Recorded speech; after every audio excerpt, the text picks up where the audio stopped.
Hola, hola, queridos amigos. Qué alegría poder compartir estos momentos para estudiar la palabra de Dios. Estamos en la lección de la escuela sabática, un nuevo trimestre, y vamos a empezar con la lección número 2, titulada La misión de Dios en favor de nosotros, la parte 2. Vamos a invitar primero para que todos aquellos que todavía no se han suscrito a este canal puedan hacerlo. Les invito para que puedan también colocar la campanita de notificaciones, hacerle un clic para que puedan recibir el material de este canal. También queremos presentar ante ustedes nuestro acostumbrado desafío de las preguntas claves. Las preguntas claves de la escuela sabática. Son 5 preguntas para poder consolidar nuestro aprendizaje. Así que pueden entrar a través del QR o también en la descripción del video. Ahí van a encontrar un link que los va a llevar directamente al desafío de las 5 preguntas claves de la escuela sabática. Vamos directamente entonces al estudio de la lección de la escuela sabática. En esta oportunidad, titulada La misión de Dios en favor de nosotros, la segunda parte. Y vamos a ver ahora, de acuerdo al sistema que siempre empleamos, el sistema MEAC, empezaremos con la parte del motiva. Y para esto me gustaría plantearles lo siguiente. Vamos a ver algunas cosas que están más allá de la comprensión humana.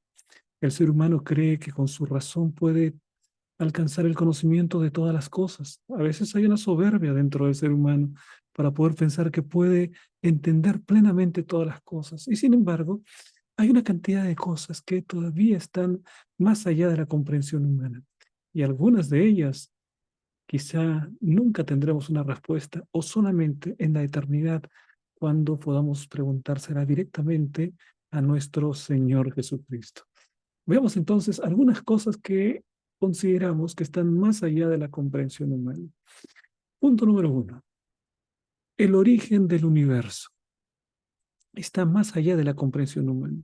Efectivamente, no podemos tener una certeza científica acerca del origen del universo. En otras palabras, no podemos llevar el origen del universo al laboratorio para poder reproducir las mismas condiciones que habían en el momento en que el universo fue creado por Dios. Simplemente podemos aceptarlo por la fe, pero la manera como la palabra de Dios dio origen al universo, cómo las moléculas vinieron a la existencia, cómo los átomos y todas las cosas que componen el universo vinieron a la existencia. No podemos explicarla. Quizá escapan a nuestra comprensión. Lo mismo podemos decir para aquellos hombres de ciencia que creen que el universo se originó en una gran explosión hace 14.000 millones de años, 15.000 millones de años. También no dan una explicación cabal, hay muchos vacíos, de manera que el origen del universo, en los detalles de lo que sucedió en el momento que todas las cosas vinieron a su existencia, no podemos entenderlos plenamente. Por mucho que haya avanzado la ciencia y la tecnología, todavía hay muchos elementos que permanecen en el misterio. Para aquel que cree en la palabra de Dios, por la fe podemos decir Dios creó todas las cosas, pero comprender cabalmente eso que fue un tremendo milagro, no podemos comprenderlo. Vamos a ver otro elemento que también podríamos considerar que está más allá de la comprensión humana. En este caso podemos hablar acerca de la naturaleza de la conciencia. Es decir, cómo aquello que es inerte en un momento determinado puede dar origen a pensamiento, puede dar origen a visión, audición, a todo lo que los elementos que permiten que una persona pueda comunicarse con el exterior. Ese sentido de conciencia, evidentemente, para el cristiano.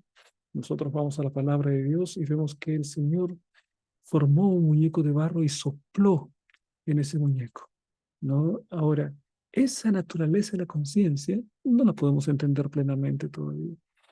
Sabemos que Dios la hizo, sabemos que Dios la formó, pero los elementos y su funcionamiento permanecen todavía eh, digamos, como uno de los grandes misterios que tiene en este momento la ciencia y que también nosotros como cristianos alcanzamos solo a comprenderlo por medio de la fe, Sabemos por medio de la fe que Dios ha creado, pero no entendemos plenamente los detalles de este proceso, mediante el cual aquello que es inerte llega a tener conciencia de sí mismo, llega a visualizar, llega a tener audición, llega a tener olfato. La naturaleza de la conciencia es todavía un elemento que está más allá de nuestra comprensión. Algunas personas podrían pensar en relación con la vida extraterrestre. Bueno, hay un gran grupo de personas, científicos, incluso personas que no tienen un mayor conocimiento científico, pero que estudian y especulan acerca de la posibilidad de la existencia de vida extraterrestre. Un famoso científico, Carl Sagan, un difusor de la ciencia, que ya falleció hace algunos años. Sin embargo, él hablaba acerca de la posibilidad de entrar en contacto con alguna civilización extraterrestre. Y entonces creó un programa subvencionado por el gobierno de los Estados Unidos para poder entrar en contacto con vida extraterrestre. Hasta este tiempo no se sabe con certeza que haya realmente alguna prueba sobre la vida extraterrestre. Ahora, como cristianos sabemos que hay vida extraterrestre, porque están los ángeles, están las criaturas que Dios ha creado y tenemos esa convicción como cristianos, pero es una convicción de fe. No podemos entenderla simplemente por la razón, no hay un dato objetivo, ¿no?, que nos hable acerca de esa realidad, simplemente por la fe, porque en la palabra de Dios encontramos que hay seres, huestes espirituales que están en este mundo, pero también los ángeles, por ejemplo, son vida extraterrestre. Y Elena de White nos habla acerca de mundos con inteligencias, criaturas inteligentes de otros mundos que también fueron creados por nuestro Dios. Ahora vamos a ver otro de los misterios para mucha gente que no entiende todavía, por ejemplo, el significado de la vida, ¿no? La vida también es un gran misterio. ¿Cuál es la razón por la que estamos en este planeta? ¿Qué propósito tenemos? Si nosotros no confiamos en la palabra de Dios, si dejamos de lado la palabra de Dios, evidentemente no tenemos una respuesta cabal para el significado de la vida. Hay millones y millones de personas para quienes el significado de la vida está más allá de la comprensión. Nosotros, por la fe, podemos saber que somos hijos de Dios, que somos redimidos por el Señor y que tenemos un destino de gloria que el Señor nos ha trazado. Pero para muchas personas, el significado de la vida todavía permanece como algo incomprensible. Vamos a ver otra cosa que las personas podrían considerar como algo completamente incomprensible: la relación que existe entre la mente y el cerebro. ¿Cómo es que se relaciona la mente y el cerebro? ¿Cuáles son los mecanismos por los cuales, por ejemplo, yo escucho una cantidad de vibraciones en el aire, y mi cerebro decodifica esas vibraciones en el aire y de pronto se crea dentro de mí la música? ¿Qué es la música finalmente? La música es ruido, ¿no? La música es vibración en el aire, eso es el sonido. El sonido es vibración del aire, pero hay determinada vibración que cuando llega a través de mis oídos y entra en mi cerebro decodifica eso y produce una preciosa ópera, una preciosa música clásica, una preciosa música de alabanza a nuestro Dios. Pero al final eso simplemente es vibración del aire. Entonces, ¿cómo es posible que esa vibración del aire sea captada por mi cerebro y entonces haya una creación, una explosión de música dentro de mí, ¿no? O por ejemplo, ¿cómo es posible que vayamos a una lectura? Ahí hay muchos signos, muchos gráficos. ¿Cómo es posible que cuando yo voy, veo ese gráfico, decodifico ese gráfico, entiendo ese mensaje y puedo entrar en contacto a través de la lectura con personas que incluso ya no están entre nosotros, pero que dejaron esos signos escritos y yo puedo al leerlos también decodificarlos, entenderlos, todo un proceso mental? Entonces, para la ciencia todavía hay muchos detalles que descubrir acerca de cómo el cerebro trabaja para producir el pensamiento, para producir las sensaciones, para producir la música, para producir la belleza. Eso es algo extraordinario.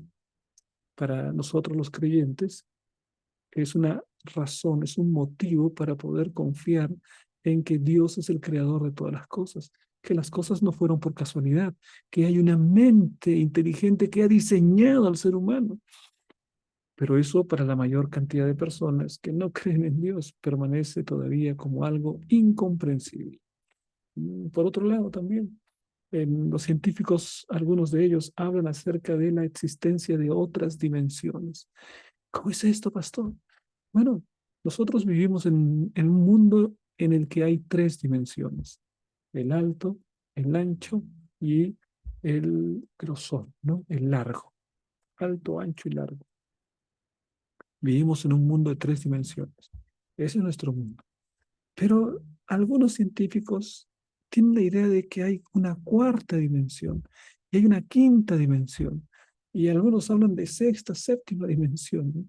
Y entonces, es decir, lugares que no podemos ni imaginar, ¿no? Pero que existen y de tal manera que no podemos encontrar en contacto porque estamos presos en una tercera dimensión, en un mundo de tres dimensiones.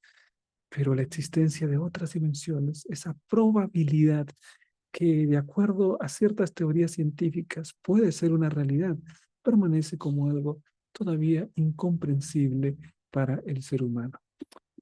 Por otro lado, también permanece para muchos en la incógnita dentro de aquellas cosas que no se pueden explicar lo que sucede después de la muerte. Millones y millones de personas no tienen idea acerca de qué es lo que sucede y eso permanece en un misterio, en un secreto. Esta mente que puede captar en algún momento a través de la muerte qué es lo que sucede. Bueno, como cristianos sabemos que hay un periodo de inconsciencia hasta la venida de Cristo, pero para la mayor cantidad de personas esto, qué es lo que sucede después de la muerte, todavía permanece en el misterio más absoluto, en una situación de ser incomprensible. Ahora bien, si todavía para el ser humano hay cosas que no puede entender, cosas sumamente incomprensibles, ¿cómo nosotros podemos entender plenamente la naturaleza de Dios? Si Dios es el creador de todas las cosas y entre las cosas hay muchas que todavía no podemos entender, todavía son complicadas de entender para el ser humano. Ni las mentes más inteligentes entre los humanos han podido dar una respuesta satisfactoria o han podido entender plenamente la creación, aquello que es lo creado. Y si lo creado no puede entenderse, ¿no te parece que sería una soberbia muy grande el hecho de entender plenamente, de comprender plenamente cómo es la divinidad, cómo es la deidad? En la palabra de Dios nosotros encontramos que Dios es Trinidad, Dios Padre, Dios Hijo, Dios Espíritu Santo.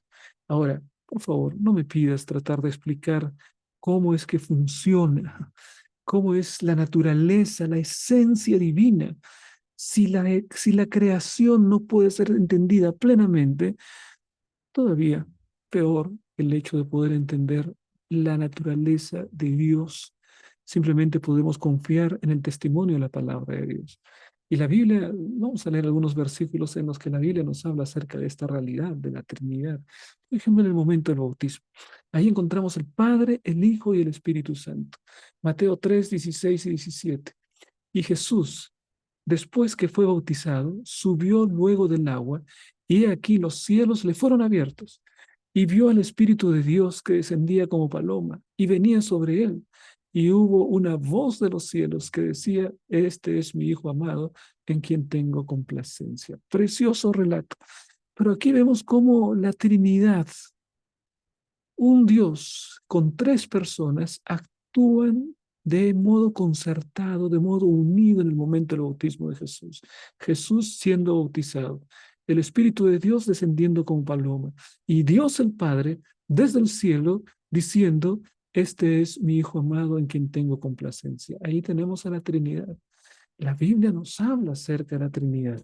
No me pidas que te explique en todos los detalles de tal manera que puedas entender plenamente. Sería mucha soberbia el decir, puedo entender plenamente la naturaleza de Dios.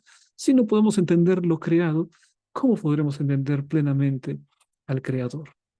Vemos otros versículos en la palabra de Dios. Por ejemplo, en Hechos 7:55, cuando Esteban estaba justamente en el momento antes de morir, habiendo sido apedreado, la palabra de Dios nos dice lo siguiente: Esteban, lleno del Espíritu Santo, puestos los ojos en el cielo, vio la gloria de Dios y a Jesús que estaba a la diestra de Dios. Ahí ves Jesús, ahí ves que está a la diestra de Dios y ahí ves que también él estaba lleno del Espíritu Santo. Así, mi querido hermano, aquí tenemos otro versículo entre los muchos que hay que nos hablan acerca de la acción conjunta de la Trinidad. Un Dios, tres personas, Padre, Hijo y Espíritu Santo. Vamos a ver otro texto de la Biblia. En Juan capítulo 15, versículo 26, allí dice lo siguiente: pero cuando venga el Consolador es el Espíritu Santo, a quien yo os enviaré del Padre. Ahí está el Padre, el Consolador, y el Padre es aquel que envía. El Espíritu de verdad, el cual procede del Padre, Él dará testimonio acerca de mí. ¿Y quién está hablando? Jesús. Ahí encontramos otro versículo en el que podemos identificar a los tres miembros de la Trinidad: el Padre, el Hijo y el Espíritu Santo. El Espíritu Santo siendo llamado el Consolador o siendo llamado el Espíritu de verdad. Aquí también se le llama el Espíritu de verdad. Y además dice que procede del Padre, ahí está el Padre. Y da testimonio de mí, es Jesús el que está hablando, ahí está el Hijo. Padre, Hijo y Espíritu Santo actuando de modo conjunto, de modo armonioso, con un propósito. Es así como actúa la divinidad. Eso es lo que nos dice la palabra de Dios. Veamos un texto más. Hechos capítulo 10, versículo 38. Cuando se habla acerca del Señor Jesucristo. Ahí están los apóstoles hablando acerca de Jesús.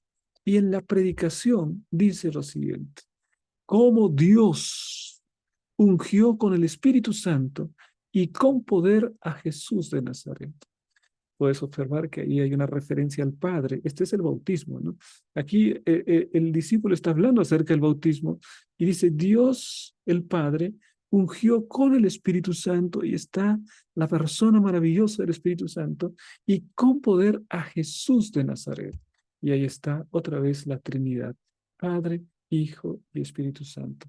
Mis hermanos, podemos hablar de muchos otros textos en los que la Biblia también hace referencia a la Trinidad.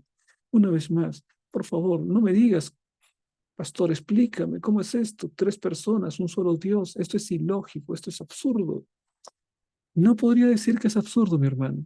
No podría que es decirte que es irracional. Solo puedo decirte que está más allá de nuestra comprensión. De la manera como un animal no puede entender las cosas que hace el ser humano, el lenguaje humano, no puede entender plenamente los misterios de la ciencia que el ser humano sí conoce, ¿no? El ser humano, respecto de Dios, no puede entender muchas cosas porque Dios es Dios y hay muchas cosas que permanecen en el misterio. Así que plenamente entender la Trinidad es imposible. Pero hay algo interesante. Mira lo que dice este versículo, Mateo capítulo 28, versículo 19, cuando se habla acerca de la gran comisión, de la misión que Jesús dejó para su iglesia. Por tanto, vayan a todas las naciones, hagan discípulos, bautizándolos en el nombre del Padre, del Hijo y del Espíritu Santo. La misión incluye también una obra coordinada de la Trinidad, un propósito unificado, una acción armoniosa del Padre, del Hijo y del Espíritu Santo. ¡Qué maravilla! En la creación, Padre, Hijo y Espíritu Santo. En la redención, Padre, Hijo y Espíritu Santo. En el bautismo, Padre, Hijo y Espíritu Santo. En la predicación de los apóstoles, Padre, Hijo y Espíritu Santo. En la proclamación de la misión, Padre, Hijo y Espíritu Santo. sea que cuando nosotros recibimos la misión, al mismo tiempo también está la promesa que el Padre, el Hijo y el Espíritu Santo participan conjuntamente de esa misión. ¿Mm? Así que en estas semanas he estudiado, mis hermanos, acerca de la manera como el Padre, el Hijo y el Espíritu Santo trabajan de modo armonioso, de manera simultánea, cada quien con una función específica, no solo por la salvación del ser humano, sino también por la proclamación de esa salvación, que es la predicación del Evangelio. Vamos entonces directamente a la parte de Explora para ver el estudio de la palabra de Dios. Vamos a ver primeramente hablando acerca del Dios Trino, ¿no? De la Trinidad, y hemos visto cómo la Biblia nos habla acerca de la Trinidad, cómo eso está más allá de nuestra comprensión.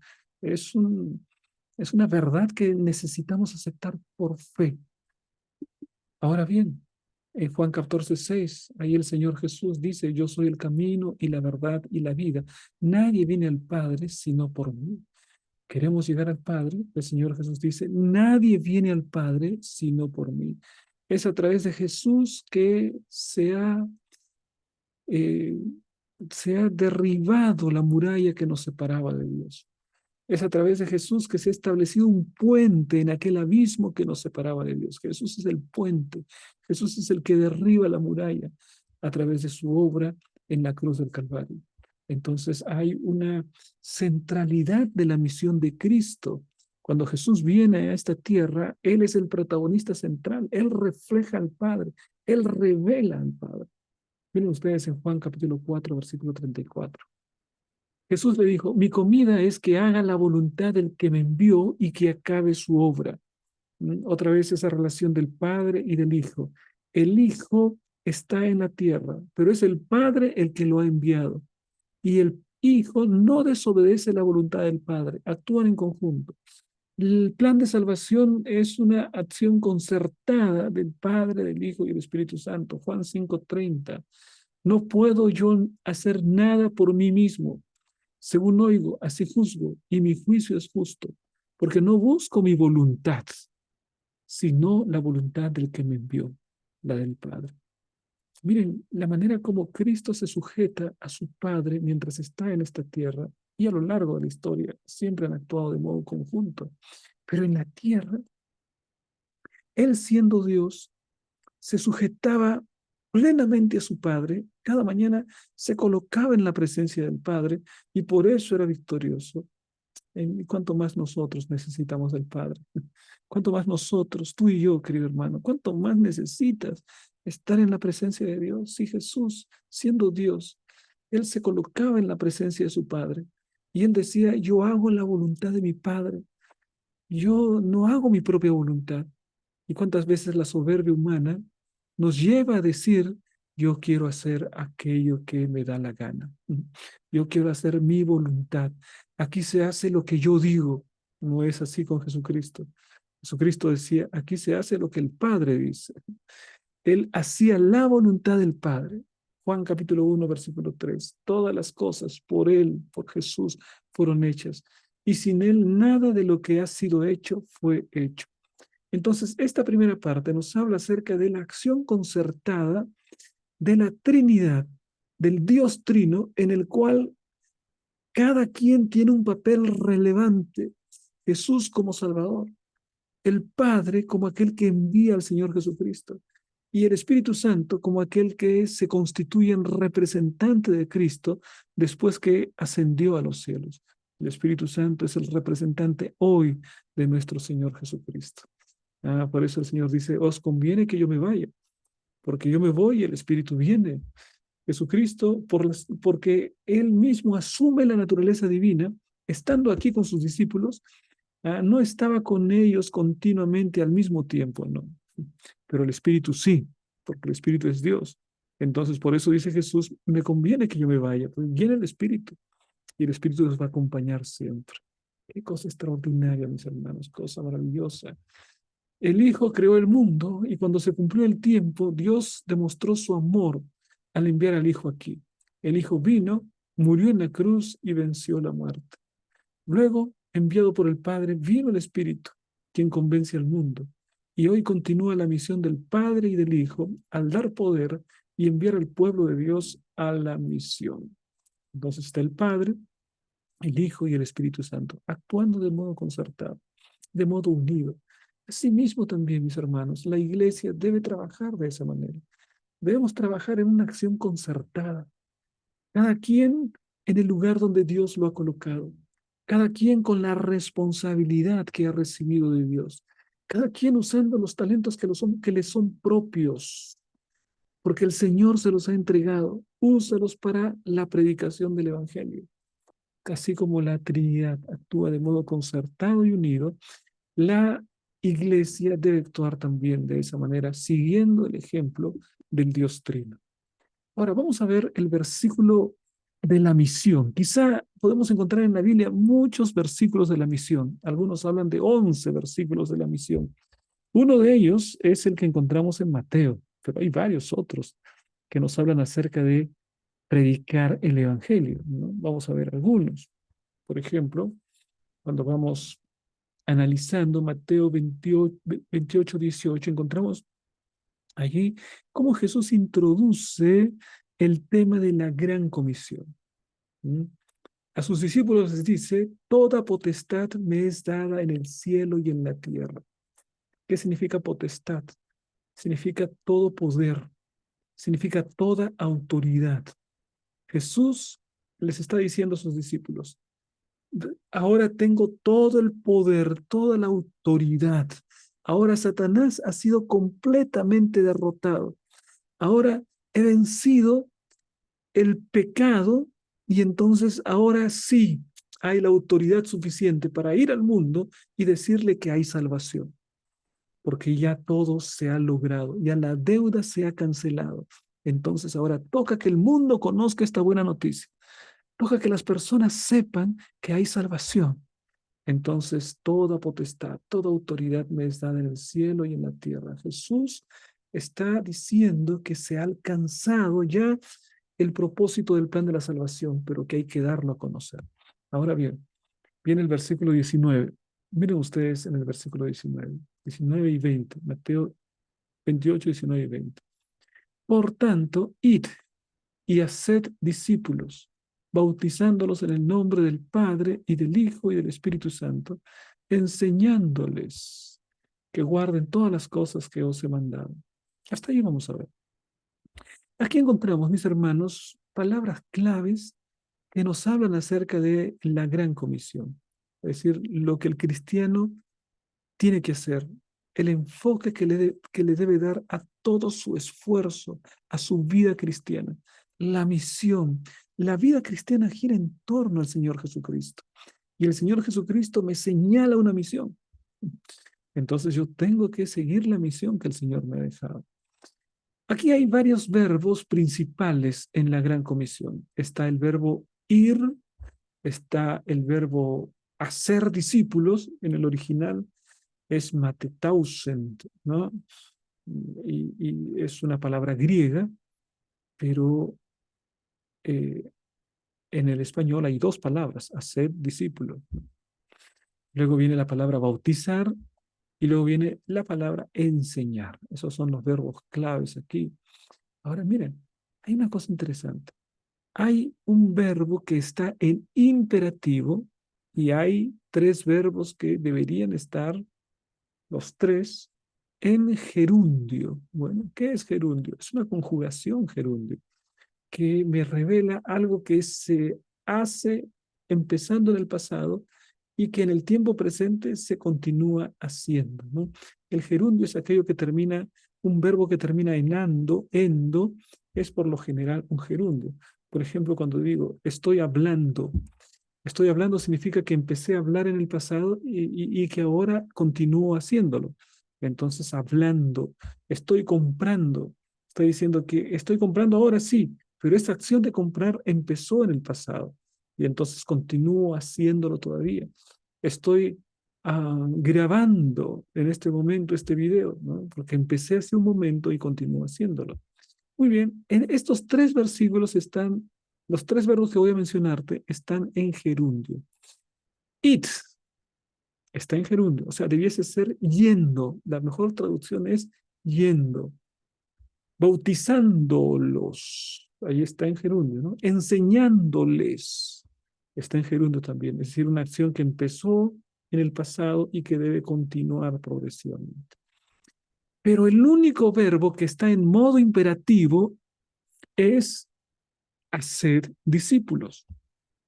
Ese sí que está en modo imperativo, ¿no? It no está en modo imperativo, debiese ser yendo. ¿Qué es lo que quiere decir eso? Si está en modo imperativo, quiere decir que esa es la orden, ese es el centro. Por tanto, yendo, mientras van, mientras van, hagan discípulos. La orden es hacer discípulos. O sea que el centro de la misión, mi querido hermano, está en hacer discípulos. Y que el proceso de hacer discípulos o el proceso de discipulado incluye el salir a buscar a las personas, por eso yendo, el bautizar y el enseñar. Mira, quiere decir que el foco es hacer discípulos. Ese es un momento importante. Cuando Jesús les dice, id y hacer discípulos, porque hasta ese momento ellos solo habían sido discípulos. Ahora Jesús les dice, miren, ya aprendieron lo suficiente, ahora ustedes deben, deben discipular. Ahora ustedes deben hacerse maestros, porque el que hace discípulos, el que busca discípulos es un maestro. Solamente que los discípulos siempre serán discípulos de Jesús. Tú y yo siempre seremos discípulos de Jesús. Pero en algún momento tú tienes que convertirte para otra persona en un discipulador, porque tienes que hacer discípulos, tienes que llamarlo para poder enseñarle la palabra de Dios, pero no hacerlo dependiente de ti, ni hacerlo un discípulo para ti, sino hacerlo un discípulo de Jesús. Llevarlo a Jesús es la parte que tenemos en el discipulado. Ahora, cuando llega a Jesús, es Jesús el que lo salva, Jesús lo transforma, Jesús le da una misión, pero es un discípulo de Jesús, pero también es mi discípulo, por eso yo tengo que hacer un discípulo. Es un discípulo que yo he llevado hasta Jesús y lo he llevado a que pueda conocer a Jesús y se convierta en discípulo de Jesús. Mira lo que dice aquí la palabra, el que creyere y fuera bautizado será salvo, mas el que no creyere será condenado. ¿Quién es aquel que cree? Es el discípulo. Entonces tenemos que ir a las personas para poder enseñarles y poder bautizarlos. Y entonces estamos nosotros en ese proceso de hacer discípulos o de discipular. Todo verdadero seguidor de Jesucristo debe dedicarse a hacer discípulos. Así es, mi hermano. Si eres un seguidor de Jesús, entonces necesitas dedicarte a hacer discípulos. Y este mensaje debe transmitirse porque está destinado a todo el mundo, sin limitaciones geográficas, sociales ni étnicas. Ahí dice la misión, id a todo el mundo, haced discípulos a todas las naciones, no solamente discípulos judíos, que hasta ese tiempo, en el tiempo de los apóstoles, habían sido aquellos que conocían el Evangelio. Ahora la iglesia cristiana tiene una misión, salir de su zona de Judea, ir a traspasar las murallas de las diferencias sociales, de las diferencias raciales, de las diferencias geográficas. No importa cuán lejos sea, tiene que ser predicado el Evangelio. No importa que sea de otra raza, tiene que recibir el Evangelio. No importa cuál es su nacionalidad, a toda nación, tribu, lengua y pueblo.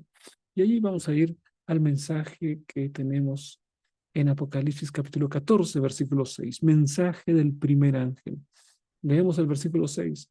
Vi volar por en medio del cielo a otro ángel que tenía el Evangelio eterno para predicarlo a los moradores de la tierra, a toda nación, tribu, lengua y pueblo. Ahí está.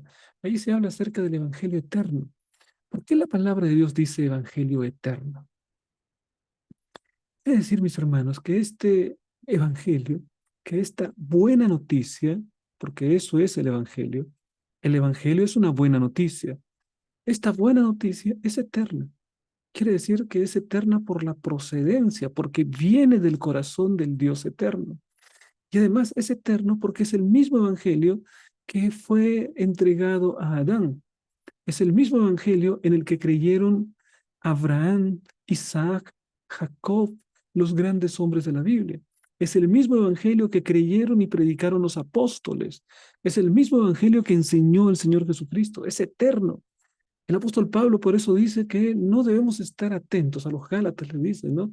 Yo me sorprendo de cuán pronto ustedes habéis desechado el evangelio para seguir otro evangelio, un evangelio que no es el evangelio eterno. Está diciendo Pablo, el evangelio eterno es el mismo. Jesucristo es el mismo ayer, hoy y siempre. Y como el evangelio es eterno, el evangelio también es el mismo ayer, hoy y siempre. El mismo de Abraham, el mismo de Moisés, el mismo de Elías. Por lo tanto, puedes decir, mi querido hermano, que si tú tienes el evangelio eterno y si guardas los mandamientos de Dios y tienes la fe de Jesús, pues eres hermano de Moisés, eres hermano de Abraham, de Isaac, de Jacob, porque ellos creyeron en el mismo evangelio que tú estás creyendo. Eres hermano de Pedro, de Pablo. Eres discípulo de Jesús porque ellos también enseñaron el mismo evangelio que ahora tú estás recibiendo. Porque es el evangelio eterno. Porque el evangelio no cambia. No es que la salvación fue de una manera diferente en el Antiguo Testamento y es de una manera diferente en el Nuevo Testamento. Es el evangelio eterno. No cambia. Es el evangelio que, por medio del cual encontró salvación el pueblo judío. Es el evangelio también por medio del cual encuentra salvación el mundo gentil. Nosotros también en nuestro tiempo. Es el evangelio eterno. Si estás aferrado al evangelio de la Biblia, estás aferrado al evangelio eterno. No sigas cualquier otro evangelio que no sea el evangelio eterno, que no sea el evangelio enseñado en la Biblia y al cual se aferraron los grandes hombres de Dios en la Biblia, en el pasado. Mira lo que dice también el contenido del Evangelio eterno, diciendo a gran voz, temed a Dios y dadle gloria, porque la hora de su juicio ha llegado, y adorad a aquel que hizo el cielo y la tierra, el mar y las fuentes de las aguas. Debes temer a Dios, debes darle gloria, sabiendo que la hora de su juicio ha llegado. Es el contenido del Evangelio eterno. Luego también, Juan capítulo 1, versículo 14, el Evangelio eterno es la buena noticia que Jesús vino a este mundo y que habitó entre nosotros. Y los discípulos dan testimonio de esa realidad. El apóstol Juan dice, nosotros vimos su gloria. Era una gloria única. Era una gloria como del unigénito del Padre, lleno de gracia, lleno de verdad. Esa es la gloria del Señor Jesucristo, ¿no? El Señor Jesús está lleno de gracia y lleno de verdad. Qué cosa preciosa. 2 Corintios 5:17, también la buena noticia. De modo que si alguno está en Cristo, nueva criatura es. Las cosas viejas pasaron. Y aquí todas son hechas nuevas. Qué noticia tremenda. Qué noticia maravillosa.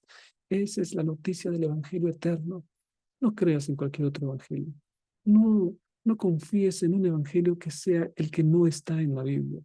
Asegúrate que sigues el mismo evangelio de los profetas, de los patriarcas, de los apóstoles. Es el evangelio eterno. Aquí tenemos otra declaración. Así se ve que la predicación de la segunda venida de Cristo, el anuncio de su cercanía, es una parte esencial del mensaje evangélico. Forma parte del evangelio eterno. El evangelio eterno incluye la realidad del hombre como hijo de Dios. Incluye la realidad del pecado, incluye la necesidad de la salvación en Cristo Jesús, que Cristo vino, la redención, incluye la obra del Espíritu Santo, incluye la venida de Cristo en gloria y majestad para redimir a aquellos que son sus hijos. Así que el Evangelio es eterno y es único y no debemos creer en cualquier otra enseñanza que no sea el Evangelio eterno. Veamos, mis hermanos, ahora la siguiente parte, el pueblo de Dios y los canales de la misión. Aquí tenemos cómo el Señor utiliza un pueblo en esta tierra. Llamó al pueblo judío, llamó a Abraham. Y mira lo que dicen las palabras de llamado. Pero Jehová había dicho a Abraham, Vete de tu tierra y tu parentela y de la casa de tu padre a la tierra que te mostraré. Y haré de ti una nación grande y te bendeciré y engrandeceré tu nombre y serás bendición. Bendeciré a los que te bendijeren y a los que te maldijeren maldeciré y serán benditas en ti todas las familias de la tierra. Qué cosa emocionante, ¿no? ¿Cómo habrá sido la reacción de Abraham cuando Dios lo llama con estas palabras? ¿Cómo habrá sido? Bueno, Adán ya era un poquito de edad avanzada, no era un joven. Abraham ya era un hombre anciano. Y entonces el Señor lo llama y Abraham no dice, Señor, por favor, busca otra persona. Yo aquí en Ur ya tengo mi familia, ya soy un hombre viejo, déjame disfrutar de mis nietos. Bueno, Abraham no tenía nietos, ¿no? Pero es una manera de decir, déjame disfrutar de este lugar, Señor. Envía a otra persona, Señor. No, Abraham salió sin saber a dónde iba, porque estaba viendo al invisible, confiaba en el Señor. Y la promesa para Abraham era, en ti me serán benditas todas las familias de la tierra.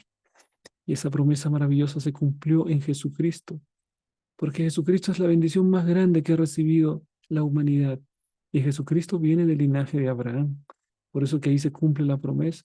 Se cumple esa promesa que dice, y serán benditas en ti todas las familias de la tierra. Abraham, del linaje de Abraham vino Jesús. Y esa es la mayor bendición que experimenta la humanidad, la presencia de Cristo. Un antes y un después en la historia de la humanidad. Hechos capítulo 1, versículo 8. Pero recibiréis poder cuando haya venido sobre vosotros el Espíritu Santo. El Espíritu Santo también participando. Mira, mi querido hermano, tenemos aquí, como en el Antiguo Testamento, el canal por el cual la bendición iba a llegar, el Evangelio iba a llegar a todas las naciones. Era los descendientes de Abraham, el pueblo judío, Abraham y su descendencia. Pero en el Nuevo Testamento, Dios escoge a los 12 discípulos. Y estos discípulos tienen la misión de ir a todo el mundo y la iglesia de Cristo ahora es el canal mediante el cual las personas son bendecidas con el Evangelio. Es decir, el canal del Evangelio es la iglesia a partir del Nuevo Testamento. Así como en el Antiguo Testamento, el canal por el cual Dios quería bendecir a toda la humanidad era el pueblo judío, era la descendencia de Abraham, querido hermano. Entonces ahí tenemos los canales de bendición. La bendición es la misma, los canales pueden haber cambiado, pero la bendición y el Evangelio es el mismo, es un Evangelio eterno. Y el pueblo de Dios es llamado para predicar este evangelio. Aunque ninguno de nosotros en la iglesia puede salvar a nadie, sí podemos y debemos llevar a otros al único que puede salvar, y ese es Jesucristo. Somos canales de bendición, pero Dios es el que otorga la bendición. Somos canales para que la noticia del evangelio llegue a las personas. Pero la salvación está en Jesucristo, no está en lo que tú haces, no está en tus palabras, no eres tú el que hace la transformación, no eres tú el que va a convencer, el que convence es el Espíritu, y el que salva es Jesucristo, y el que llama es el Padre, la Trinidad actuando de común acuerdo, y nosotros, barro pensativo, ¿no? Como dice el poeta, el ser humano es barro, barro pensativo, o como dice Jesús, es una caña, hablando acerca de Juan el Bautista, ¿no? Una caña. Nosotros somos llamados juntamente a trabajar con el Padre, el Hijo y el Espíritu Santo. ¡Qué privilegio! Mire ese equipo. Padre, Hijo y Espíritu Santo juntos en la proclamación del Evangelio. Y además estamos nosotros allí, allí, desentonando un poquito, ¿no? Con nuestras dudas a veces, con nuestras marchas y contramarchas, con nuestros miedos, con nuestros temores, pero ahí está el Espíritu, pero ahí está el Padre, pero ahí está el Hijo que ayudan para que esta misión pueda llegar a toda nación, tribu, lengua y pueblo. Veamos también, mis hermanos, el mundo, la arena de la misión. ¿En qué sentido el mundo es la arena de la misión? Pastor, ¿cómo es esto de la arena? No entiendo por qué dice que es la arena. Bueno, aquí hay una metáfora, ¿no? Hay una manera simbólica de hablar. Bueno, en el tiempo de Roma había un anfiteatro, que es el anfiteatro Flavio, ¿no? Construido por el emperador Vespasiano, después de Nerón.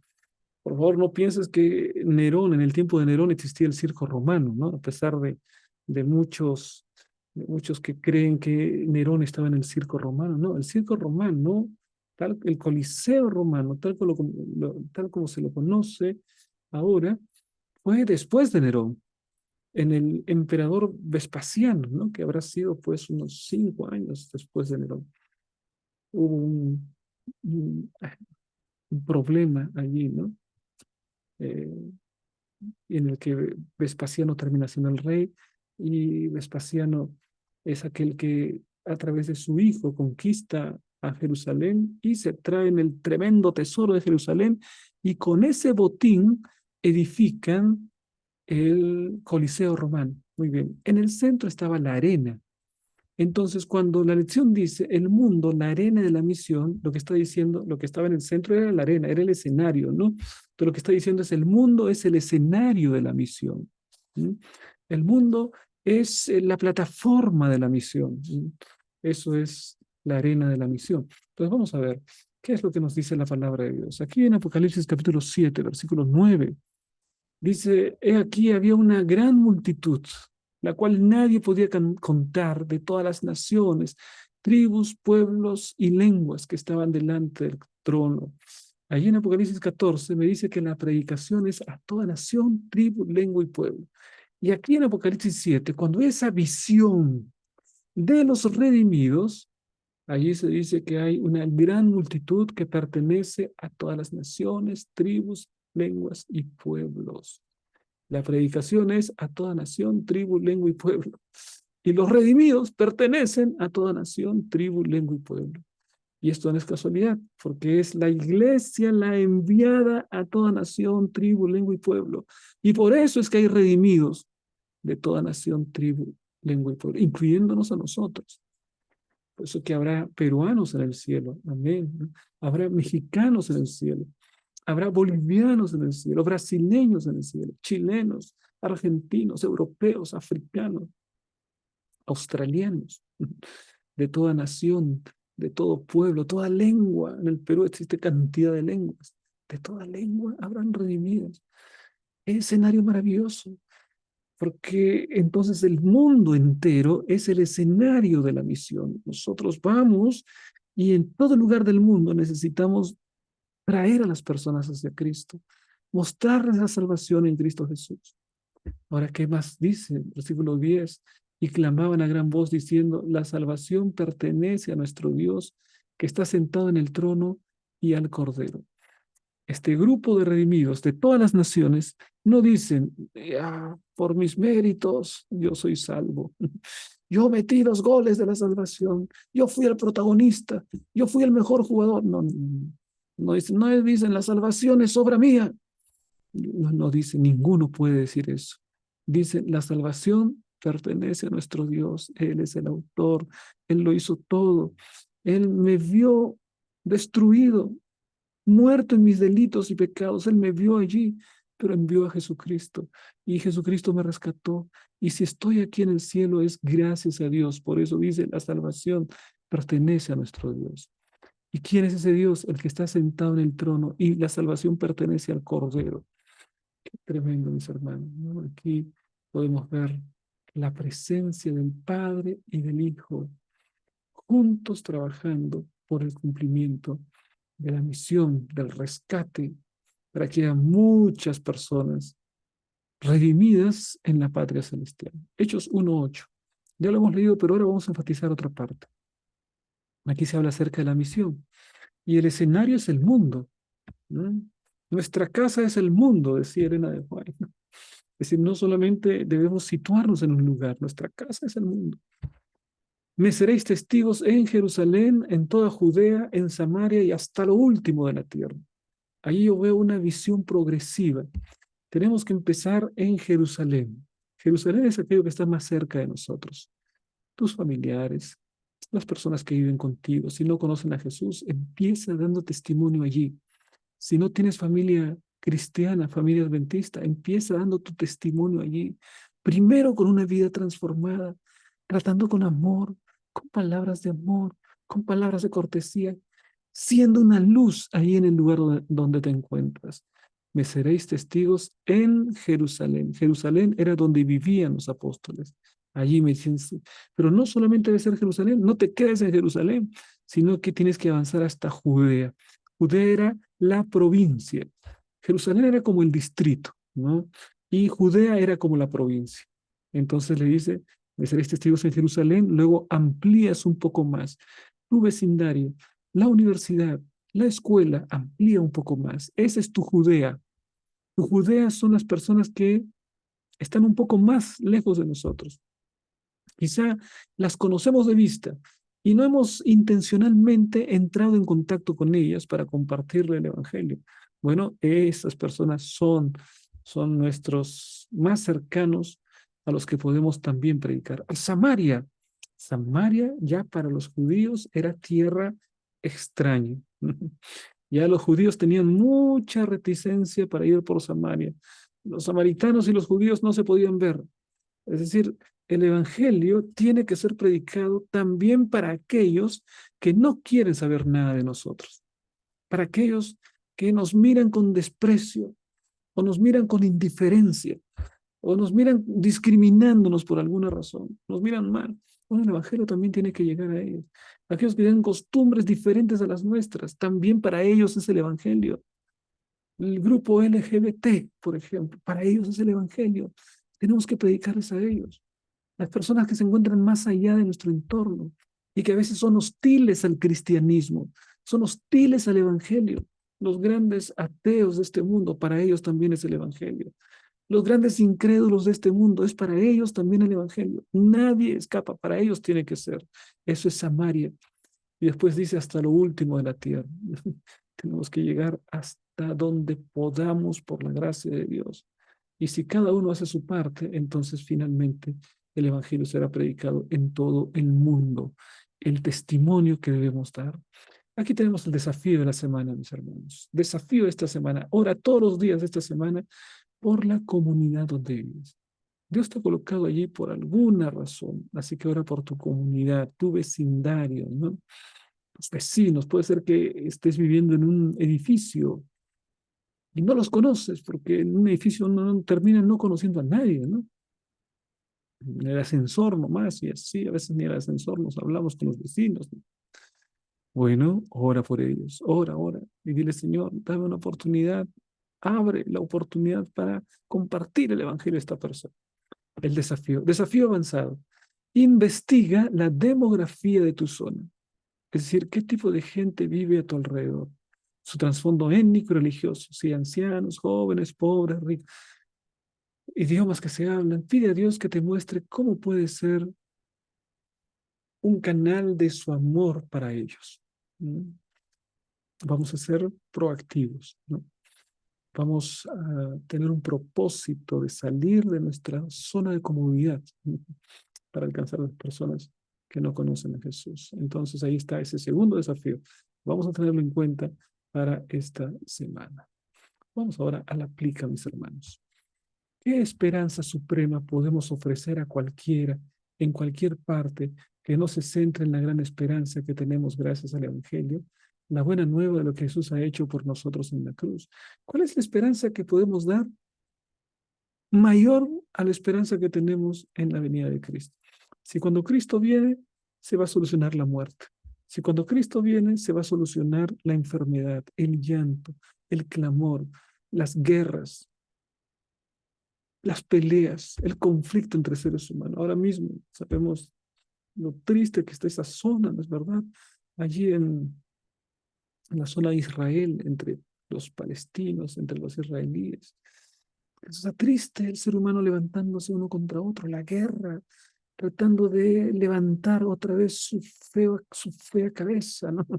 La guerra quiere apoderarse otra vez de la humanidad. La humanidad siempre vive en guerra. Bueno, Jesús es la mayor esperanza. Jesús es la única esperanza real. Entonces, ¿qué otra cosa podemos brindar que sea mayor al Evangelio? ¿Qué palabras mayores puedes dar para consolar a alguien si no es el Evangelio? Así que, querido hermano, no hay palabra mayor de esperanza que el Evangelio de Cristo Jesús. Vamos al CREA, y en el CREA está la invitación para las preguntas claves. Ahí está, otra vez, entra en las preguntas claves, entra en este QR o en la descripción del video para que puedas ir directo y respondas 5 preguntas. Te animo para que puedas participar en las preguntas claves de la escuela sabática. Una vez más, nuestra invitación para que participen siendo miembros de esta comunidad. Suscríbete a este canal y también puedas colocarle clic a la campanita de notificaciones y entonces puedas recibir cuando nosotros publicamos material. Bien, queremos felicitar a Flor, tercer puesto. También ahí está, ahora vamos a ver quién es el siguiente, Eduardo, ¿no? Eduardo, segundo puesto, y Cristian Lazo, apreciado Cristian, muy bien. Un abrazo, Cristian, y una felicitación por ocupar el primer puesto. Ahí están los finalistas, también estuvieron ahí acompañando. Muy bien, mis queridos hermanos, de esta manera estamos llegando a la parte final, no sin antes agradecer por sus mensajes cariñosos que han compartido en las redes sociales, tanto en YouTube como en Facebook. Gran abrazo para cada uno que participó. Bueno, de esta manera llegamos al final. Les mando un gran abrazo y les invito para la siguiente semana continuar el estudio de la palabra de Dios. Y Dios te bendiga.